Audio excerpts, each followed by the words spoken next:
नमस्कार दोस्तों, मैं हूं डॉक्टर रमन तंवर। मैं हूं एक यूरोलॉजिस्ट और एंड्रोलॉजिस्ट और इस वीडियो में हम जानेंगे कि शुक्राणुओं में कमी के कारण क्या हैं और उसका इलाज कैसे कर सकते हैं।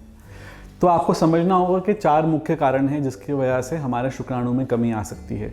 सबसे ज़रूरी इसमें है हमारे हार्मोन की कमी होना, यानी पुरुषों का हार्मोन जिसे हम टेस्टोस्टेरोन कहते हैं, इसके कम हो जाने से हमारे शुक्राणुओं में कमी आ सकती है। दूसरा ज़रूरी कारण है स्ट्रेस या तनाव, जो कि हमारी ज़िंदगी का आजकल हिस्सा बन गया है। जब तनाव होता है तो इसकी वजह से बनती हैं रिएक्टिव ऑक्सीजन स्पीशीज़, यानी कुछ ऐसे पदार्थ जो कि सीधे ही शुक्राणुओं को मार देते हैं या शुक्राणुओं पे घातक होते हैं। गोलियों के आसपास का तापमान बढ़ने की वजह से भी रिएक्टिव ऑक्सीजन स्पीशीज़ बन सकती हैं और स्पर्म प्रोडक्शन में यानी शुक्राणु के बनने में कमी आ सकती है। तीसरा ज़रूरी कारण है इन्फेक्शन। बहुत बार हमें पता नहीं होता पर हमें कुछ ना कुछ इन्फेक्शन हमारे गुप्तांगों में चल रहा होता है, जिसके कारण भी शुक्राणु में कमी आ सकती है। और चौथा कारण है जिसको हम इडियोपैथिक कहते हैं, यानी कुछ जेनेटिक कारण और कुछ ऐसे कारण जिनके ऊपर अभी भी रिसर्च चल रही है। ये कारण भी हो सकते हैं शुक्राणुओं की कमी के जिम्मेदार। दोस्तों, अब बात करते हैं कि इनका इलाज कैसे कर सकते हैं। तो जब आप एक एंड्रोलॉजिस्ट से मिलते हैं अपने स्पर्म काउंट की प्रॉब्लम या लो शुक्राणु की प्रॉब्लम के लिए, तो वो 3 तरह की सलाह आपको दे सकते हैं। एक तो है परहेज़ या कुछ घरेलू नुस्खे, जैसे कि अपने गोलियों के आसपास के तापमान को कंट्रोल में रखना। इसके लिए आप लूज़ कपड़े पहन सकते हैं।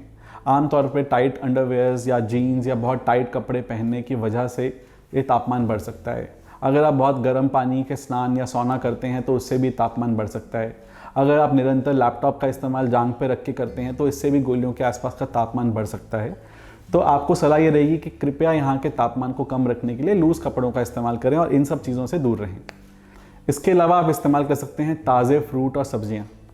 जब आप इनका इस्तेमाल करते हैं तो आपको मिलते हैं एंटीऑक्सीडेंट्स एक नेचुरल फॉर्म में, जिससे आपके रिएक्टिव ऑक्सीजन स्पीशीज़ हो जाते हैं कम।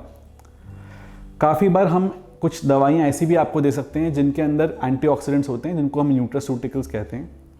इसके अलावा हो सकते हैं कुछ दवाइयाँ जो बिल्कुल सटीक इलाज के लिए होंगी, जैसे कि हार्मोन की कमी हो तो टेस्टोस्टेरोन को बढ़ाने की दवाइयाँ, इन्फेक्शन है तो इन्फेक्शन को मारने की दवाइयाँ, और भी कुछ कारण के अनुसार दी गई दवाइयाँ जो आपके शुक्राणुओं को बढ़ाने में मदद करेंगी। ये बहुत ज़रूरी है कि अगर आपको शुक्राणु में कमी है तो कृपया खुद से या किसी की सलाह पे टेस्टोस्टेरोन का सप्लीमेंटेशन ना करें या इसके इंजेक्शंस ना लें, क्योंकि ये एक चीज़ ऐसी है जिससे आपको नुकसान भी हो सकता है। आपके शुक्राणु में और कमी आ सकती है।